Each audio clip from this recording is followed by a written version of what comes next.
Hello and welcome back to the Women That Get Shit Done podcast. Today we are joined by the amazing Victoria Hewitt, who we have recently met or had the fortune of meeting at the GB Sup British National Championships in Liverpool. Victoria is an adaptive paddler, but actually, as we discovered, has a whole load of other stuff going on in her life too. Welcome to the Women That Get Shit Done podcast, Victoria. How are you today? Good. I'm hot, trying to keep cool, but no, I'm really good, and I'm really glad that you asked me to be on. For the benefit of our listeners and viewers, we are recording this in a heat wave. It is very hot, very sticky, but we're powering through. So, Vic, we'd love to hear more about you and your life. Can you tell us who you are and a bit more about yourself? So I live in South Wales. I've got a husband. I have 2 kids. One's nearly a grown up. One is a few months old. I'm what they used to call a tomboy. I like getting stuck in. I like motorbikes. I like that sort of thing. I love being outdoors, and I suppose a sort of significant part of my identity over the last couple of decades has been disability, that I'm a wheelchair user. So that's become sort of part of my life, and it's just kind of baked into everything now. It's what you do, isn't it? And I'm a mature student, because what else do you do when you're approaching 40 other than start a degree? Are you 40? Shut up. I like you, Amanda. I really do. Honestly, what's the secret to that? God knows. Good luck, I think. Yeah, dye your hair. It distracts from the wrinkles. That's what you do. I need to let mine grow a bit longer then, for a lot longer, I think. So, as an adaptive athlete, university student, 2 children or 1 mini adult and a baby? Yeah. If we strip all that away and think about women that get shit done, we know that getting shit done isn't all about being perfect. We think it's along the lines of we keep moving forward, everything's chaotic, and we still get through it somehow. So for you right now, what does getting shit done look like? Ideally, everyone's fed and happy by bedtime. So most of my time at the moment goes on baby. She's 4 months old, so she's 24/7, non-stop. And around that, then I've just finished my year at uni. I really didn't want to defer because I'm doing it part-time. So it's a 6-year degree already. It's a significant chunk of time. I was determined, I'm not going to defer. We're going to push through. We're going to make it work somehow. So at the moment, studying around baby. Teenager, she's autistic. She's got additional needs. So there's always a little bit of juggling what she needs support with as well. And then I on top, because I like to be busy, apparently, I'm not very good at saying no to things. So then I volunteer in a couple of spaces. So I spend some time doing that most days, either volunteering through an environmental group at university or locally.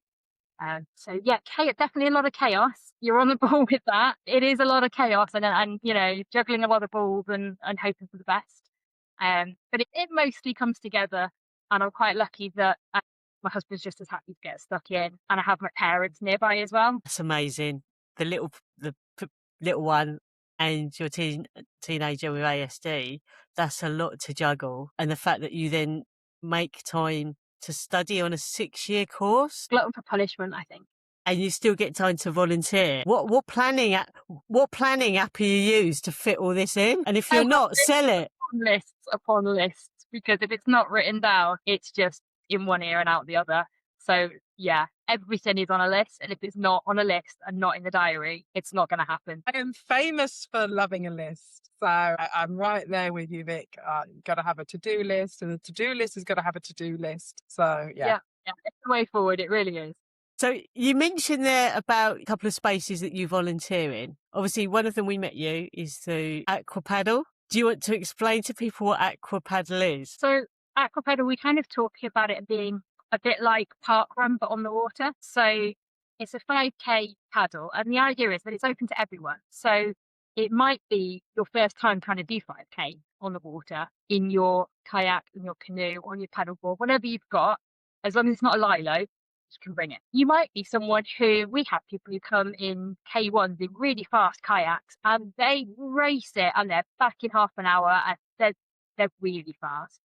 But equally, you can be the person at the back, and I will sit there with you and we'll chat as we go along the river. And at every location around the UK where we hold it, there'll be someone happy to do that, to make sure that everyone gets back and everyone has a good time. So it's really nice because it has got that sort of inclusive nature to it. And then I was brought on board particularly to look at how to make AquaPaddle more inclusive to adaptive paddlers of all flavours, just to try and open it up to as many people as possible. So yeah, I could buy Tiffet A, but then I will also just pop off to go to like AquaPaddle in Liverpool where we met the other week and just, go and help out at anyone that I can get to, really.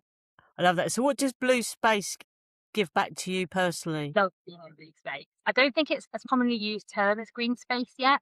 We've been talking for years about what green space does for people and that being out in nature is so good for our well-being, our mental health, our physical health. But blue space is just as good. For me, even better. My mind goes at 100 miles an hour all the time. And when I'm by water, it all just kind of slows down and no one needs me because the baby's not there and the teenager's not there and no one can ring me. And it's that little bit of time to myself and I'll take a flask and I'll be floating on the water. I've got a cup of tea. The other day I went off to a lake with a picnic packed on my board. I paddled up to the far end of the lake where there was no one there except the birds. And I sat on my board and I had a picnic. And I wasn't aiming to like do a certain distance, do a certain time. I was literally just enjoying being out in nature and being sort of on the environmental side. I love that it gets me out and seeing a lot of the wildlife that otherwise they hear me coming in my wheelchair. It's a power chair. It clucks and it clicks and it buzzes. I've seen an otter when I've been out paddling. I've seen osprey hunting. Like, I don't get the opportunity for that normally. I get the opportunity when I'm on the water. I love that. And obviously it's so good physically. I had to give up a lot of the activities I used to do as my disability got worse. I used to do judo, I used to do rock climbing, I used to play squash, I used to cycle. I can't do any of that now, but I can paddle.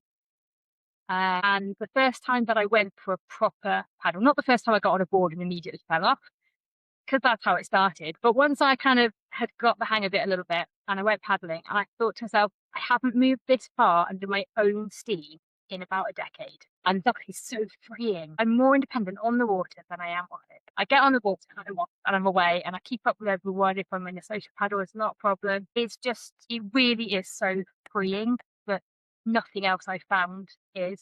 Blue space has become incredible. I totally agree with you about the blue space. I live like a 2-minute walk from the sea, and yeah, the good news is it's downhill and then sadly uphill on the way back.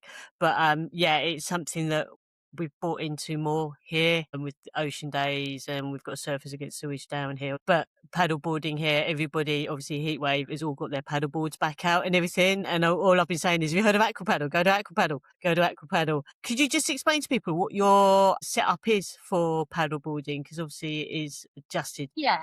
So when I started paddling many, many years ago, when I had a bit more use of my legs, I started off with kayaks, but now I find kayaks quite difficult to get in and out of. And I also find I have to change position quite regularly for pain relief. I can't do that in a kayak. So despite it being called a stand-up paddleboard, I sit. So I have a paddleboard with a seat attached to it. And the seat is made of a similar sort of material to the paddleboard. So it inflates really hard and solid, really supportive. That's strapped to my paddleboard. And then I use a kayak paddle. So I sit and I paddle similarly to a kayak, but with freedom that I can cross my legs, I can stretch them out, I can tip my seat back and I can kneel. And it gives me that, if I'm out for hours at a time, I've got that flexibility to be able to change the setup and change how you're sitting. And for me, that's so much more comfortable. And it takes a little bit of trial and error to kind of find what works. And I've tried a few bits and I've got a few bits in the garage that I tried and then they weren't the answer.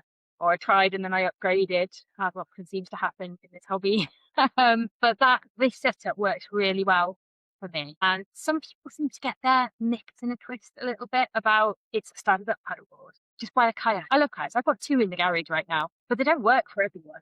And they don't work for everyone in every situation. And actually paddleboards are really flexible in the way that you can adapt them with different seating options and make them suit more people than perhaps can actually use a kayak. So it works really well for me.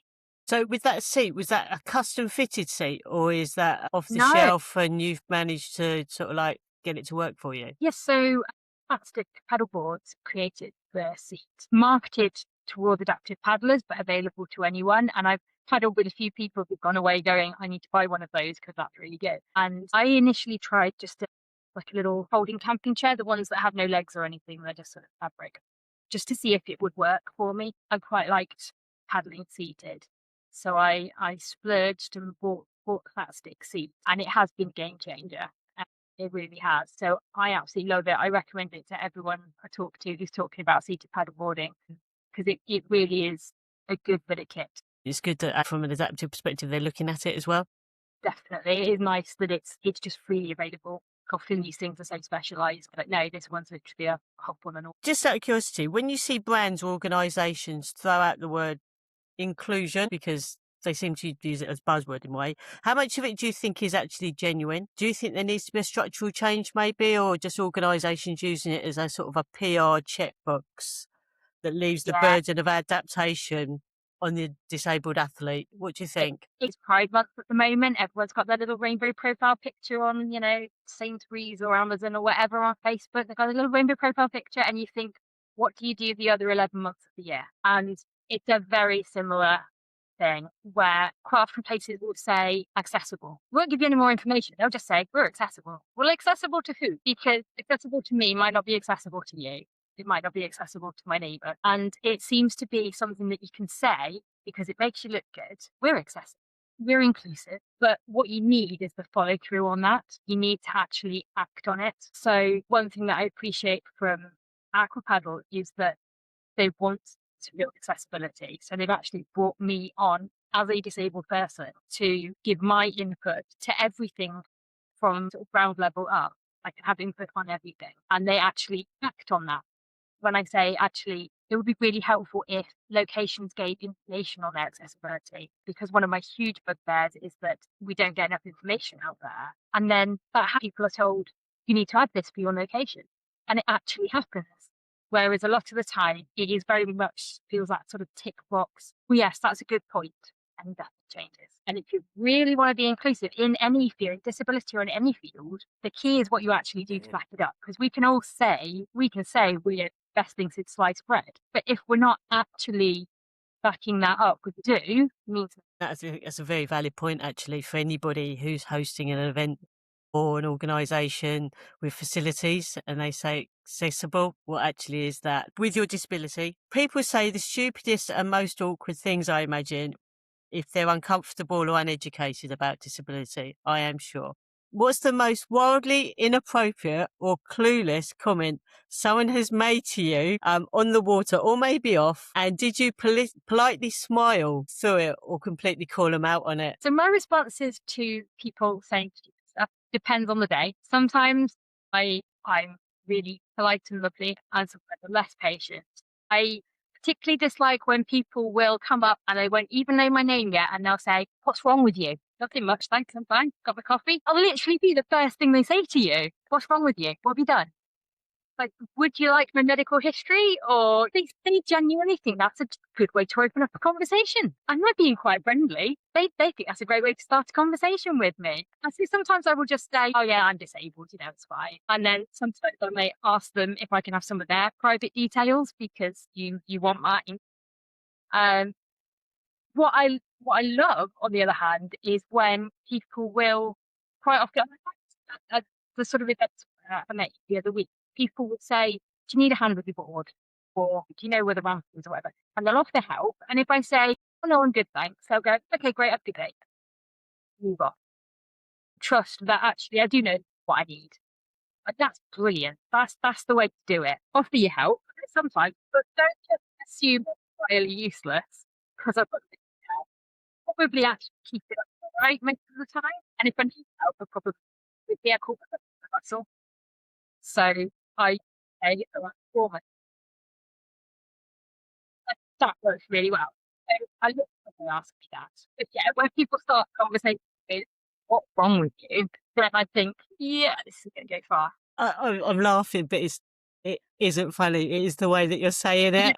You have to laugh. Honestly, a lot of the time you just have to. You have to laugh because you go mad if you don't. So yeah, laugh, always laugh. It's just so much part of culture, isn't it? That people they want to hone in on that one thing first without actually getting to know you, the person. And this happens a lot with whether it's disabilities or race, religion, or so many other things. As I said, Pride Month. They want to know about your sexuality before they know about you as a person. But I suppose what I wonder is, from your perspective, why is it important to have those conversations, and how would you say to people to approach them? Yeah, so I will always be happy to answer genuine questions. Growing up, my daughter's friends would often ask me, why do you need that? Why are you in that chair? Why have you got those crutches? My legs don't work as well as yours, so I can't run around like you. And they go, okay, that's fine. And they're hopefully growing up learning that this is a scary thing. It's just is. And as adults, if I need to have a conversation with someone about needs, say I'm going to an event or something, I need to have those conversations about access, about what help I might need. I know I'm going to need to have those conversations because I have to have them all the time. So I don't mind having that conversation. It's enabling me to go and do something I want to do. So I think just being upfront, and as long as you're genuine, I think most of us don't mind that we need to have these conversations because it is just a part of life for us. But don't start with what's wrong with you. Start with what's your name. Start with what are you wanting from this. Build a rapport, and then people will be happy to talk to you and talk about it. And I am always happy to have those genuine conversations because I think they are important, and they hopefully break down those barriers. And sort of, we fear what we don't know, don't we? And a lot of people don't want to offend, and that's kind of holding them back. I speak to a lot of coaches at clubs where they don't really know how to go about having these conversations, and it's purely coming from a wish not to offend. But realistically, if we want disabled people to be able to fully take part in things, we have to have these conversations. Even if it might feel a little bit awkward at first and you're not quite sure how to start. If you're not sure how someone wants to be referred to, ask them. Say, is it all right if I note down you're disabled, or would you rather be referred to in a different way? Just ask them, because they'll know how they want to be talked about. They'll be the best person to have the knowledge on their conditions and how they affect them. So if in doubt, just ask, because they'll be happy that you're asking and that you're taking that into account. So yeah, it is really important. This was on a workshop with Mencap, and the Abdul, his name is, if anyone gets a chance to meet him, he is an absolute legend. He really, really is. With his learning disabilities, he said he hates it that people just look at his disability first, but actually go up and ask him what he would like to be referred to, and he normally says like Arsenal fan. Well, no one's perfect. Well, yeah, that was a whole conversation, Vic. That was a whole other conversation about Arsenal, and I'm sure those thousands of Arsenal fans that are out there at the moment celebrating their first win for 22 years. Don't worry, you may not get another one for another 22.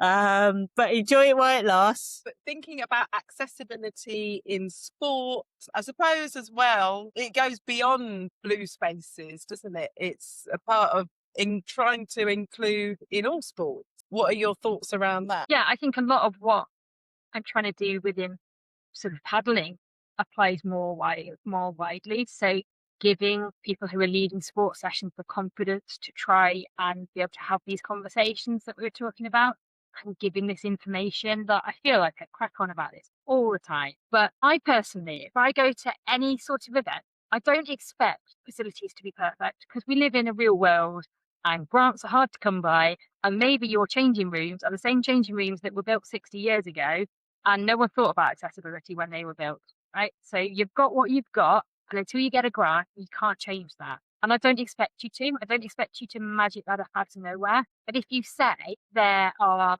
2 steps to get up into the changing rooms for the showers, but we've got a toilet that's got level access, this is how you get down to here, then I can make a decision. Is this going to be suitable for me, or do I need to look at a different location? And I find quite often that information isn't out there. Places like Disability Sport Wales, groups like that, are trying to push this and they work across wide variety of sports. But just getting that information out there, because we're really good at knowing what we can manage and what we can manage on a good day, what we can manage on a bad day. I have my husband sort of put me over his shoulder and throw me into a swimming pool.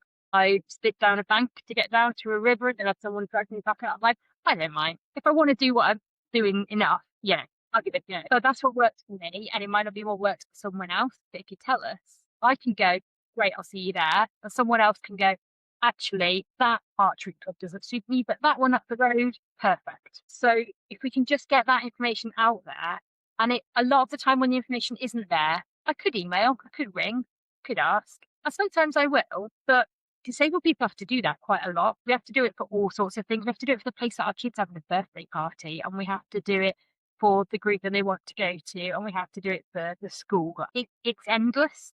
So sometimes, particularly when it comes to your own hobbies, you think, do you know what? I've just not got the energy now in me to ring around a whole bunch of clubs because I want to go and see if I can try this sport. So put the information out there for us, and we might just magically appear. You quite often hear people say, well, we don't have any disabled people come to our club. You think, well, I'm sure there's disabled people around. They might come to your club if you put this information out there and they felt they were welcome to come. Yeah, we exist. We are everywhere. We really are. We are everywhere. Because it's not just those that are obvious like me with the wheels. There are people walking past you every day that you've got no idea they've got a disability because you can't see it, but they're there. So to be honest, from a financial point of view for sports clubs, we've got money to spend. We're not rolling in it. We tend to be on the lower income end, unfortunately. But there's a thing called the purple pound, which is the idea of the amount of money in the economy that is in the hands of disabled people. And it is millions upon millions upon millions of pounds. If you would like it to come in terms of subs to your sports club, put the information out there so we know we can come, and we know we can get changed, and we know we can use the toilet, and we know where we can park, and then we might come. And then you'll be quite surprised how many disabled people might actually be interested. I love that. Yeah. Absolutely love that.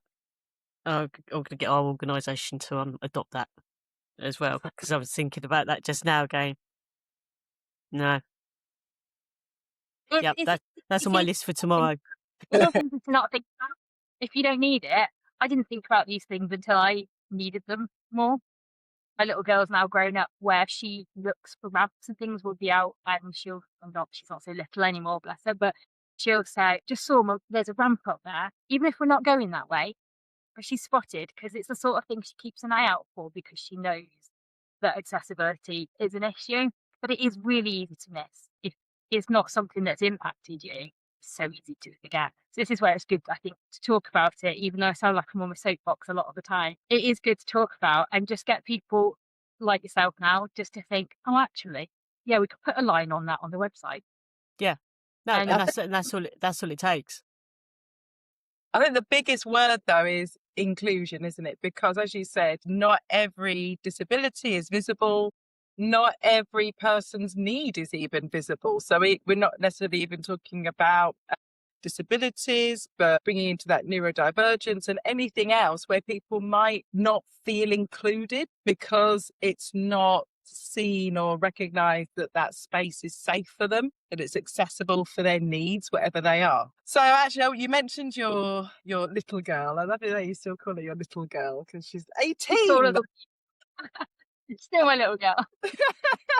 So, and you mentioned at the start that your daughter, or one of your two daughters, it has ASD, and the other one is a little 4-month-old. So that's a big gap, and I really want to know, and I think our listeners would love to know, what motherhood has taught you, whether that's about resilience, about adaptability, and really just asking for that support when you need it, or if you ask for that support when you need it. Yes, it's been a bit of a roller coaster parenting. We very much wanted to have a big family.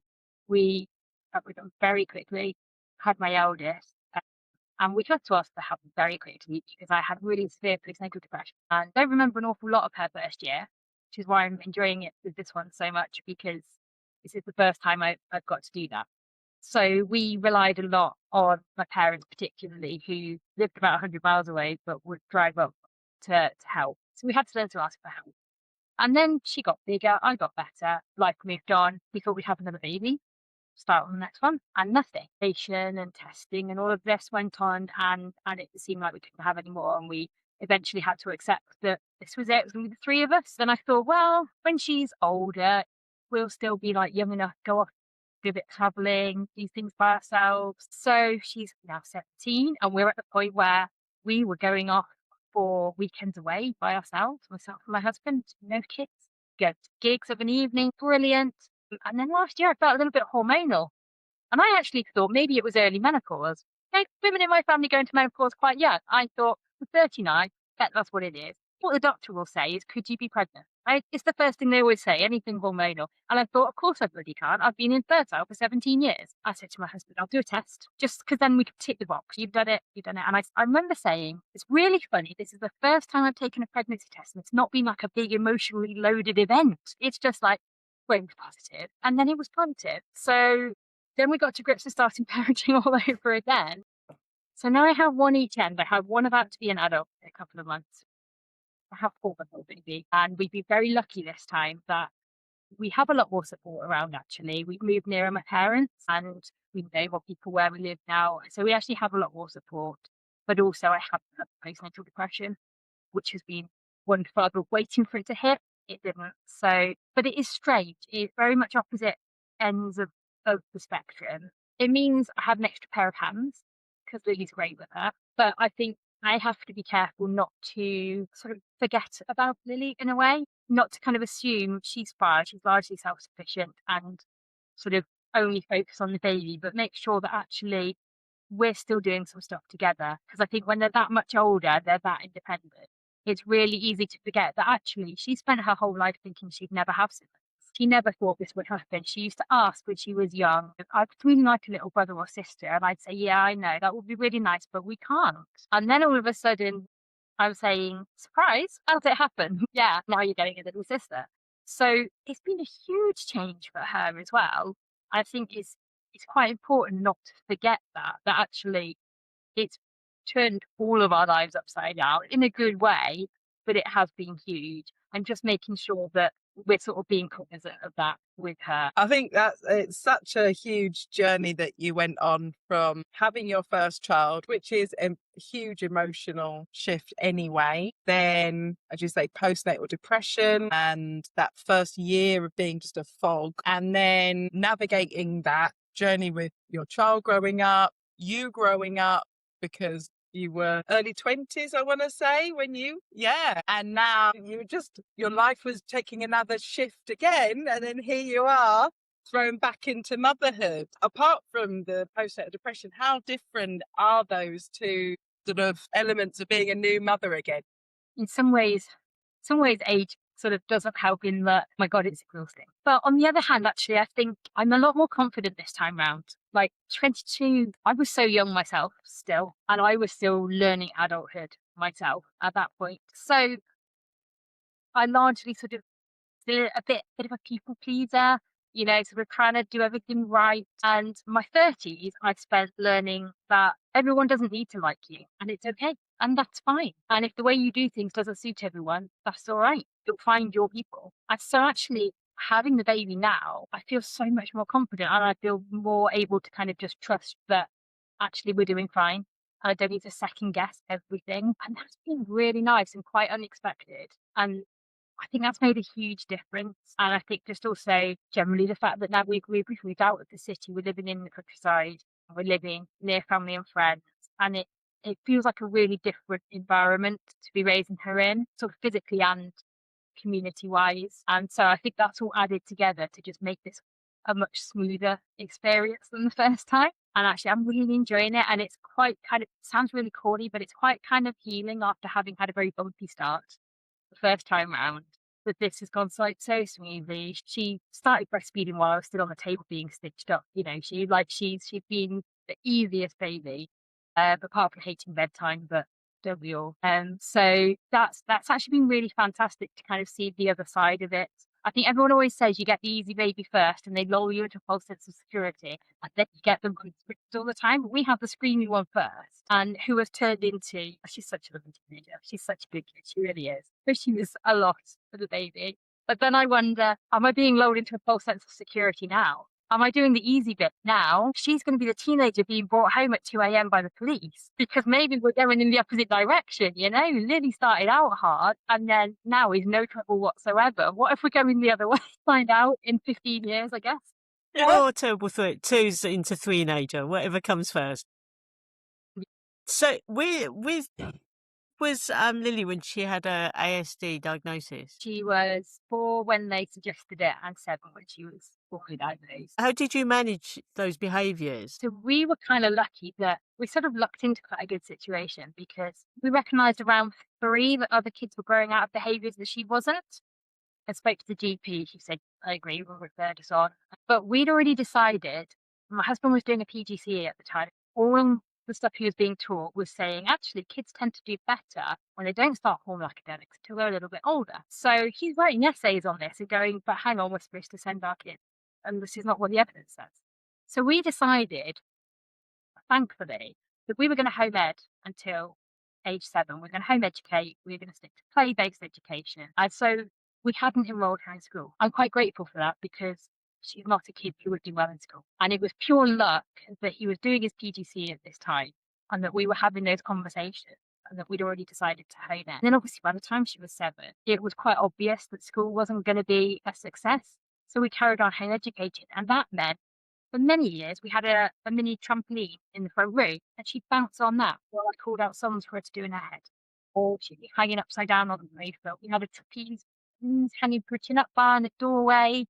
We had the nest swing. We had all of these ways that she could get the energy out because she needs to move, always moving. Even now at 17, if she's talking to you, she'll be pacing the room. She has to move. You can't have that in a school because I appreciate that if you've got 30 kids walking around the classroom, it's not going to go well. But at home, we could enable that. So we could have dance breaks. We could have, for quite a few years, instead of a desk chair, she had a gym ball and she'd seat set up so she could bounce and rock and move. So we were really lucky, actually, that we looked into it before we knew it was needed. And we just sort of instinctively went with it. So if she needed movement, we offered it. And that worked really well. We've been lucky to have a few good professionals in our corner over the years. And they've all said that actually she's got quite a good understanding of what she needs when she needs to take it away from a situation or what she needs to cope with the situation. And I think a lot of that is down to those early years of trial and error and offering her things to see what helped. And then she's learned herself what to do and when she needs it. So I think actually home education was quite a big part. So we've spoken about you love paddleboarding, blue spaces, you're a mum, a home educator, and then you decided to go and do a 6-year degree. I'm gonna guess that was that after Lily sort of left that formal education time. Yeah, So then it what was did you choose to then go and do? Yeah, so it's as Lily kind of got to an age where she didn't need me 24/7, so just a couple of years ago, and she didn't need me as much, and I actually had time on my hands for me. And at the time, I'd been doing a bit of sort of liaising with my local council and working with them on accessibility, just things like working with them on. I went to an active travel meeting, which is very big here in Wales, which is just trying to encourage people to travel in any way other than in the car. And I went to this meeting and I went from my house to the nearest town, because I live in a village. The nearest town is about an hour's walk away. And when I got there, I said to them, do you know, there's brilliant footpaths all the way from the end of my village to the town. It's great. I hardly had to do anything on the road. It was lovely. It was a really nice walk. Getting through my village, I had to go along the main road where buses go and all the parked cars because it's a little terraced mining village with no one has driveways here. Because there's no drop curves. So if I get up on the pavement, I'm stuck when I get to the next junction. So I have to go along the road and hope for the best. And they offered to come and walk through with me and we'll do a walk around my village with me, go with me to my doctors, go with me to the hub where you do children's groups and see what it's actually like to travel through. And as a result of that, we've now got drop curves all the way through the village. And I thought sometimes it feels like you're hitting your head against a brick wall. Sometimes you actually get some change and it is encouraging when you do. I thought, I want to chase this down because I see a lot of places around here. I live in the Welsh Valleys and it is beautiful. It's gorgeous. And every time I go outside, I look around and it just makes me happy. It's like free oxytocin. It's great. But there's so many places I'd love to go and love to go and walk or wheel. And there'll be things like to stop motorbikes, they've put really great boulders across the end of the path. Well, it doesn't stop motorbikes because if you've got a lightweight off-road bike, you pick it up and you put it the other side of the boulders. But it does stop me and it does stop anyone else who's using a wheelchair, mobility scooter. They've got kids in a double buggy to weigh a ton. And a lot of places like that, with a little bit of thought, a little bit of will, could be accessible. And then these natural spaces are opened up to more people. And I thought, I want to pursue this. And for me, a lot of it's around blue space, but more widely as well. So I thought it would be quite nice to go and learn a bit more about this and maybe get a qualification under my belt give my voice a little bit more weight, because sometimes it sounds like, it feels like you're shouting into the void. And through that, I've also then ended up being part of organisations that you get a louder voice as a group. So that led me to do this degree. I will be 45 when I graduate, but then hopefully I've got decades to use it and shout about accessibility in the outdoors. And I do it through the Open University, so I do it from home. I study whenever I get 5 minutes to myself.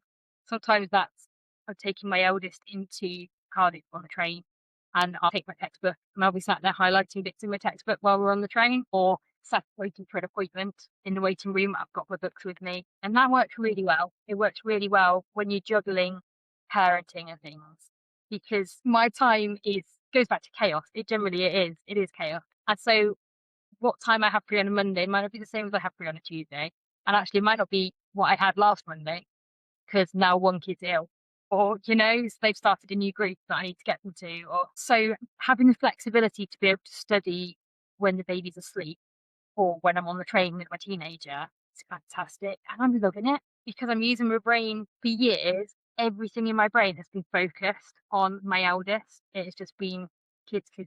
And I love it, and I don't regret acting. But it's really nice now to be using my brain for something else that isn't meal planning or crafts or science experiments. And it's nice to be achieving something in my own right again as well. So when you get a good grade, something, you do feel like, I do still have a brain in there. It's buried under like cotton wool half the time, it feels like, but it is in there, and I'm sort of drawing it back out. So I find it really rewarding, and hopefully it will be of benefit as I continue into this space of accessibility in the outdoors. Absolutely amazing. Michaela's self-care is going to the gym, and your self-care is highlighting pages in a textbook on a train to Cardiff. Yes, but I enjoy it. I really do.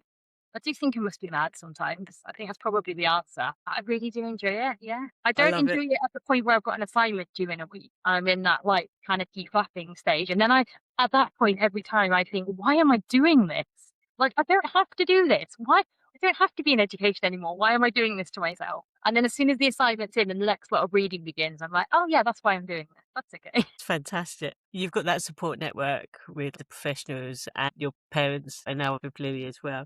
But do you think women are actually sort of conditioned to carry a mental load until they snap? So like white knuckling your way through it on a trapeze, or your child on a trapeze and hanging off a door, and making your way through exhaustion, sorry. At what point did you go, I need help? How did you feel about asking for help? I do think we quite often end up with a lot of the mental load. And I think a lot of it's kind of social messaging. If you see it like a dad taking kids to the park, and they're a hero. Aren't they wonderful? My granny used to, bless her, she used to rave about my husband because he changed nappies. And he's great. He is a fantastic dad, right? And he will make the food, and he'll change the nappies, and he'll play with you. But so he should.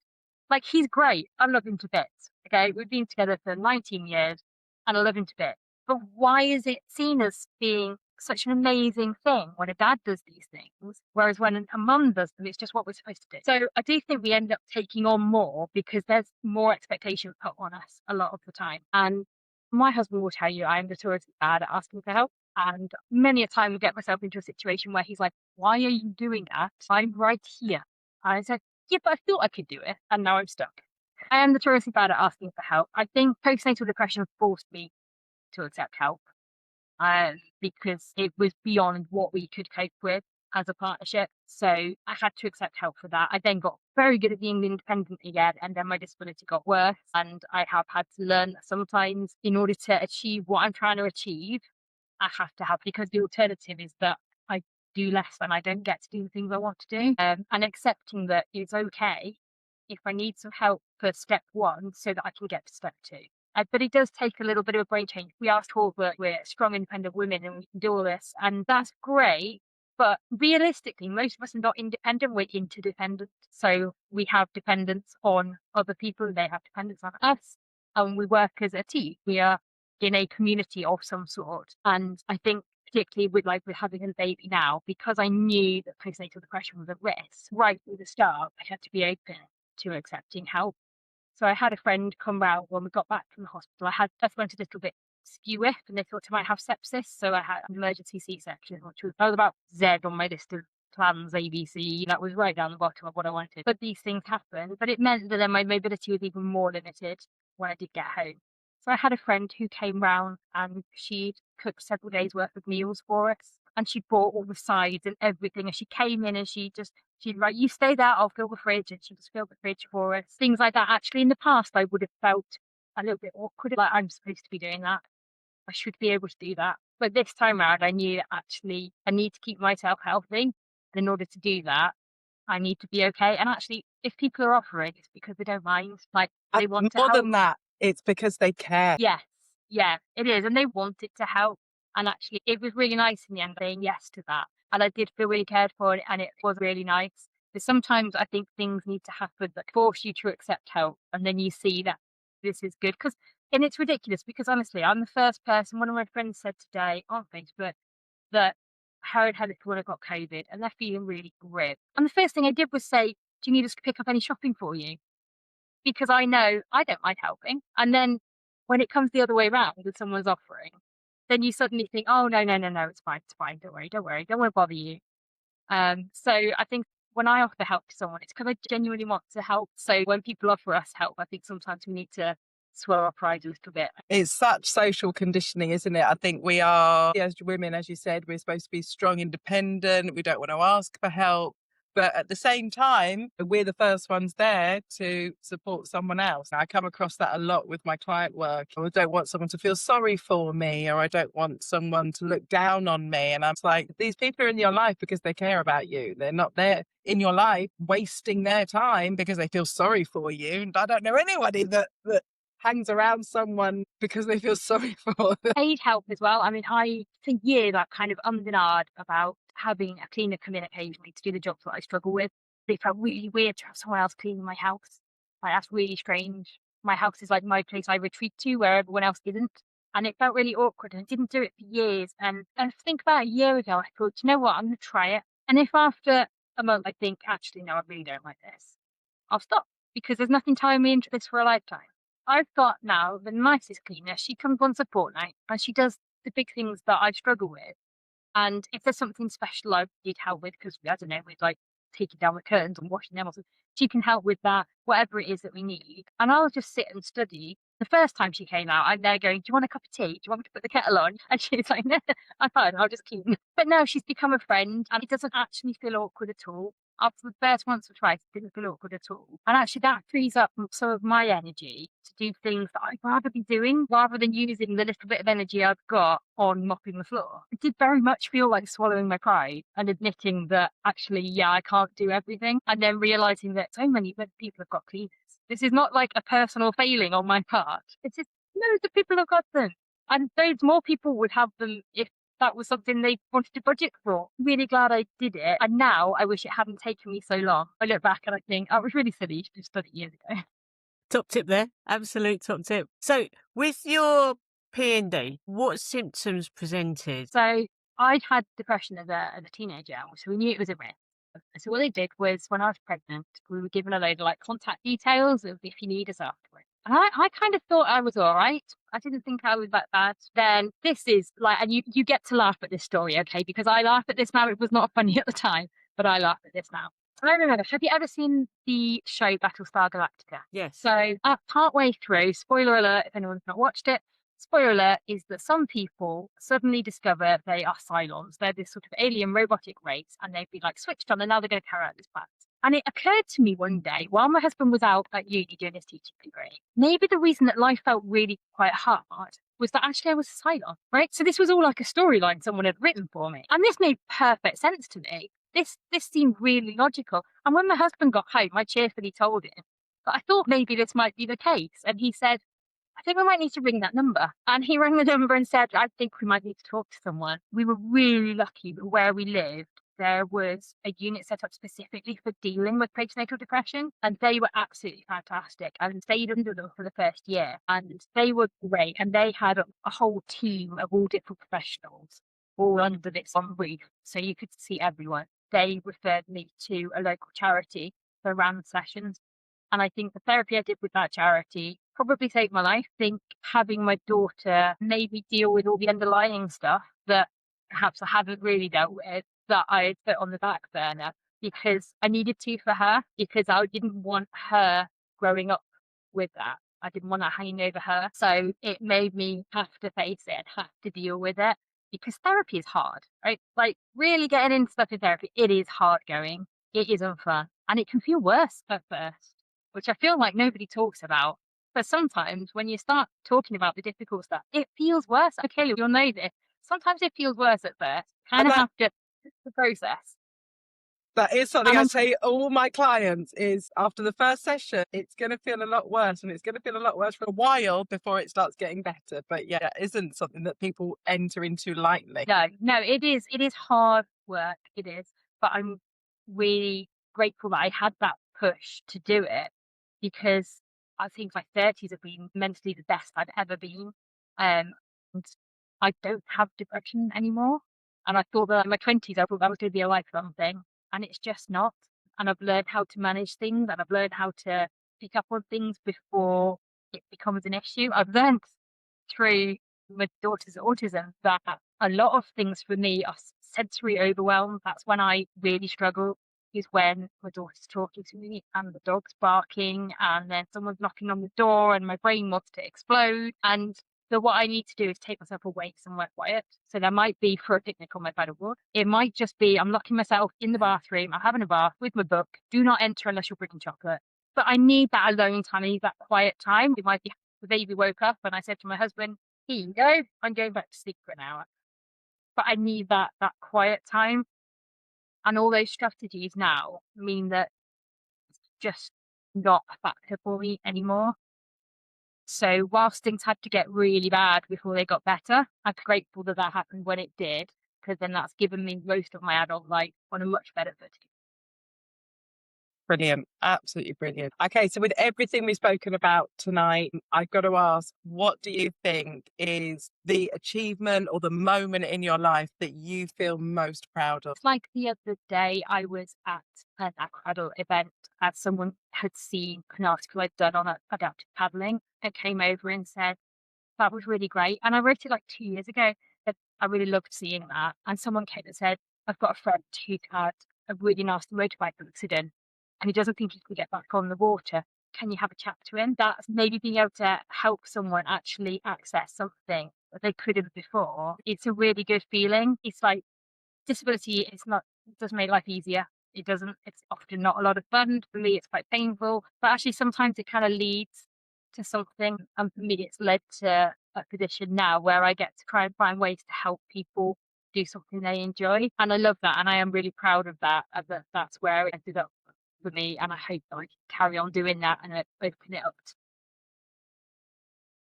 So it comes back down to resilience, really, doesn't it? You've taken something that could have mentally shifted a different way for you, and it's come around in a full circle moment that now you're making change and you're a voice for other people. I do always say that I think I never expected to be a disabled parent, but actually, I think if my health had gone downhill at the same point and I hadn't had my daughter, I think it would have been a lot easier to just get lost in sort of self-pity and find it harder to find a way out of it. Whereas I couldn't, because I got a toddler who needed to go to the park. So you have to keep yourself a kick up backside. You have to find a way to make it work. And I always say, I am a really stubborn person. I get it from my mum. She gets it from her dad. We're a long line of stubborn people. And I think that when you're disabled, being stubborn is an asset, right? Because you need to be. And that for me has got me to this point where I'm now able to sort of turn it into hopefully improving things for other people. Yeah, absolutely. Thank you so much for your time so far today, Vic. I want to just ask one last question. If you could leave our listeners with one message, what would you like most of the women listening to this to take away from your story? I think, especially if you're someone who has had something come up in life that maybe changed your plans, or things haven't gone the way that you thought they were going to go, you can feel a little bit like you've lost yourself, but there is a space for you out there. It's just a case of finding it. So it's really cheesy, but it's not the end of the road. You just go in a different direction, just taking a different route and holding on to that and trusting that you will find your people, you will find your space, because they are out there, and it might actually end up being better than you expected. It has been. me. I love that. That's You amazing. can adapt. I think the word adapt has just come to my mind. You can adapt. Adapt to achieve. Yeah, and it's worth doing. It really is. You have to accept the changes and go with it, because actually things might turn out very differently to how you planned. My life, nothing has gone to plan so far in 40 years. But you know, I love my life. It's nothing fancy. I live in a little tiny miner's cottage in a little Welsh village. We don't have a huge amount of money, but you know what? We have a really good life. So actually, would I be here without the things that didn't go to plan? No, probably not. So adapt to the changes and just trust that actually it will work out and it might actually. We've loved celebrating what you've achieved, and you have honestly got so much to be proud of. Your mission and the groups that you're working with. Wow, what a difference you are making, and you will continue to make, Vic. It has been an Thank you. absolute pleasure to have you on the Women That Get Shit Done podcast, because you truly are a woman that gets shit done, without a doubt. Legend.